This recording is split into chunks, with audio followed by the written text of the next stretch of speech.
বন্ধুরা, বাড়িতে অনেক লোক, থোড় অল্প সবার পাতে দিতে হবে। তাহলে থোড়টা এরকমভাবে বানিয়ে ফেলো। সবাই চেটেপুটে খাবে।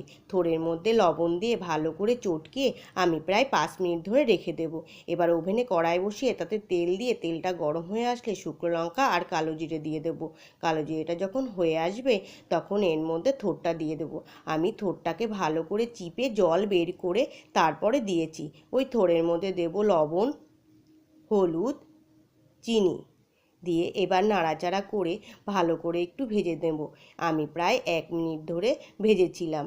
ভাজা হয়ে আসলে এর মধ্যে সর্ষে বাটা আর কাঁচা লঙ্কা বাটা দিয়ে আবার কিছুক্ষণ ভাজবো। ভাজা হয়ে গেলে সামান্য একটু জল দিয়ে আবার একটু নাড়াচাড়া করে নামিয়ে ফেলবো। হয়ে গেল আমাদের থোড় রান্না। বন্ধুরা, দেখো তো সবাই চেটেপুটে খায় কিনা, আমাকে কিন্তু জানিও।